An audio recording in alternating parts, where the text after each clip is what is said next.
انا مدینۃ العلم و علی بابوها، میں علم کا شہر ہوں، علی اس کا دروازہ، بات ختم ہو گئی کہ علی بہت بڑا عالم ہے۔ حضرت علی فرماتے ہیں، حضرت علی کے ایک شاگرد فرماتے ہیں، ابو داؤد شریف کی حدیث پاک ہے، کہتے ہیں حضرت علی کے پاس پڑھنے کے لیے ایک اسٹوڈنٹ آیا، ایک طالب علم پڑھنے کے لیے آیا، کہتے ہیں اس کا ایک ہاتھ کٹا ہوا تھا، ہاتھ ٹونڈ بن گیا تھا۔ ٹونڈ ہمارا زبان کا سارے سمجھ سکتے ہیں، شاید ڈوگری گوجری بکرواری سارے سمجھ سکتے ہیں، ٹنڈا ٹنڈا۔ کہتے ہیں اس کا ہاتھ کٹ گیا، ٹنڈا ہو گیا، اور اس کا جو وہ ٹنڈ تھا، ٹنڈ پہ بلی کی مونچھوں کی طرح بال تھے۔ یہ حضرت علی کا شاگرد خاص یہ اس کا حلیہ بتا رہے ہیں کہ فرماتے ہیں کہ ٹنڈ اور ٹنڈ پہ بلی کی مونچھوں کی طرح بال، اس کے پہننے کے لیے پاس میں ٹوپی نہیں، فرماتے ہیں میں نے اس کو پہننے کے لیے ٹوپی دی۔ حضرت علی کے شاگرد خاص فرماتے ہیں کہ میں نے اسے پہننے کے لیے ٹوپی دی، کہتے ہیں کہ اس کی حالت فقیروں جیسی تھی، کھانے پینے کے لیے کچھ بھی اس کے پاس نہیں تھا۔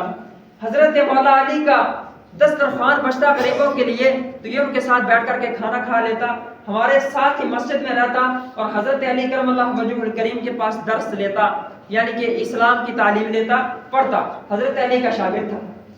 وقت گزرتا گیا، کچھ ٹائم کے بعد یہ غائب ہو گیا۔ اللہ اکبر۔ کہتے ہیں کچھ عرصہ دراز گزر جانے کے بعد یہ شخص پلٹ کر کے آیا حضرت علی کے مقابلے میں۔ ایک طرف حضرت علی ہو، غالب کل غالب، سارے غالبوں سے بھی غالب، مولا کائنات ہو، اور نبی علیہ السلام نے جب فرما دیا بات ختم ہو گئی، اتنا بڑا عالم، اور یہ شخص جب پلٹ کر کے آیا تو اس نے لوگوں کو کہنا شروع کر دیا کہ لوگوں اس علی کو دین سمجھ میں نہیں آیا۔ استغفر اللہ، استغفر اللہ، ثم استغفر اللہ۔ لوگوں کو کہتا ہے لوگوں اس علی کو دین سمجھ نہیں آیا، مجھے دین سمجھ آیا۔ آج ایک سوشل میڈیا والا بے غیرت ہے، کسی اہل حدیث کو نہیں چھوڑا، کسی بریلوی مکتب فکر کے آدمی کو نہیں چھوڑا، کسی دیوبند کے مکتب فکر کے آدمی کو نہیں چھوڑا، اس کی زبان سے یا اللہ بچ گیا یا وہ خود بچ گیا، یا اللہ کی ذات اس کی زبان سے اور اس کے کرم سے بچ گئی، اس سوشل میڈیا والے کتے کی زبان سے، یا وہ خود بچ گیا۔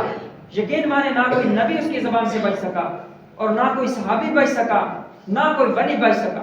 نبیوں پہ جو بک بک کرتا ہے استغفر اللہ ثم استغفر اللہ، یعنی کہ ایسے بڑے بھائی کے بارے میں بات نہیں کر سکتا جو بندہ غیرت والا ہو، کیونکہ نبی اسلام نے فرمایا جب تمہارے ماں باپ چل بسے نہ ہو ماں باپ کا سایہ سر پہ تو بڑا بھائی تمہارے لیے ماں باپ کی حیثیت رکھتا ہے۔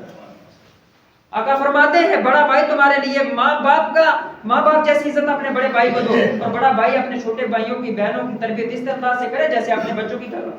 یہ آقا کا فرمان ہے۔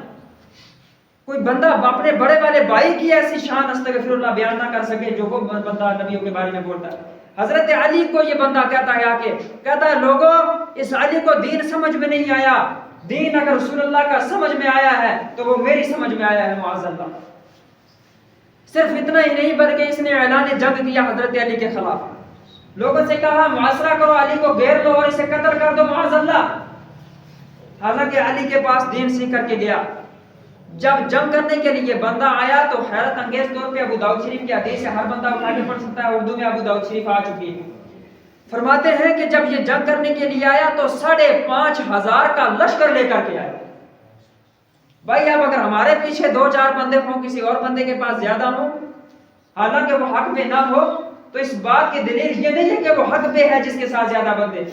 حضرت علی کے پاس صحابہ کی جماعت تھی، چونکہ حضرت علی مدینہ منورہ میں، تو مدینہ حضرت علی کرم اللہ وجہ کے پاس 1300 صحابہ، اور جب یہ بندہ آیا تو 5,500 کا لشکر لے کر کے آیا، تو معاذ اللہ کیا کہو گے کہ علی کے پاس کم بندے تھے لہذا وہ حق پہ تھا؟ استغفر اللہ، نہیں، زیادہ بندے زیادہ جماعت ہونا حق پہ نہیں، زبان علی والی ہونا حق پہ، ذات علی والی ہونا حق پہ۔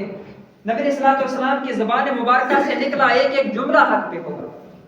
کوئی بندہ اگر نبی علیہ الصلوۃ والسلام کی محبت کے لیے ڈٹ گیا کسی مسئلے پہ، بھلے ہی اس کے پیچھے کوئی بندہ نہیں ہے، تو میں کہتا ہوں میری جان مال میرا سارا کچھ اس بندے پہ قربان جو حضور کی عزت کے لیے کھڑا ہو۔ نبی پاک صلی اللہ علیہ وسلم کا یہ صحابی حضرت علی داماد پیغمبر سیدہ کائنات کا شوہر اتنا بڑا عالم، لیکن یہ بندہ کہتا ہے کہ حضرت علی کو دین سمجھ میں نہیں آیا۔ اگر 1400 سال کا دین آج کوئی بندہ کہے کہ نہیں جسے میری سمجھ میں آیا تو وہ دنیا کائنات کا سب سے بڑا جھوٹا ہے۔ اس کا مطلب یہ اتنے بڑے بڑے علماء یہ فقہا یوں ہی آ کے چلے گئے، کتابیں لکھ کر کے چلے گئے، انہوں نے دین سنا ہی نہیں، سیکھا ہی نہیں۔ صرف اس بندے نے سیکھ لیا، یہ حق پہ یہ حق کی دلیل نہیں ہے زیادہ بندے ہونا۔ حضرت علی کرم اللہ وجہ الکریم کے مقابلے میں جب یہ جنگ کے لیے آیا 5,500 بندے لے کے، حضرت علی کو غصہ آیا، حضرت علی کو یاد آ گیا فرمان مصطفیٰ۔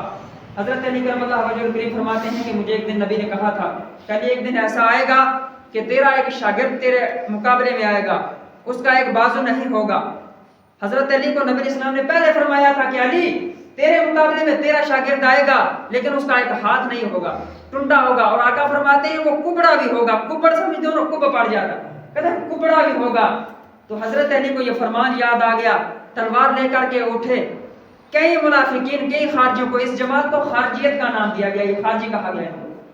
تو ان خارجیوں کو قتل کرنے کے بعد اب کئی بندے اس وقت بھی ایسے تھے جو کہتے ہیں حضور کی ذات پہ کمپرومائز کر لیجئے۔ آج کمپرومائز والا لفظ ہر جگہ یاد آ جاتا ہے، اور جی کمپرومائز کر لو، بیچ والا راستہ نکال ہے، صحیح راستے کو بھی چھوڑ دو، غلط والے کو چھوڑ دو، کوئی بیچ والی راہ نکال لو۔ میں نے کہا بیچ والا جو چھاڑ کاٹا ہے نا، سیدھا جہنم الفردوس کے دروازے پہ پہنچتا ہے بیٹا، جہنم کے دروازے کی جو کمپرومائز والا لفظ لے جاتا ہے، استغفر اللہ۔ دین کے مسئلے میں کمپرومائز نہیں، ہر مسئلے میں کمپرومائز کرو، لیکن جب ذات نبی کی آ جائے، ذات صحابہ کی آ جائے، ذات تابعین، تبع تابعین، اولیاء کاملین کی آ جائے، پھر کوئی کمپرومائز نہ کیا جائے۔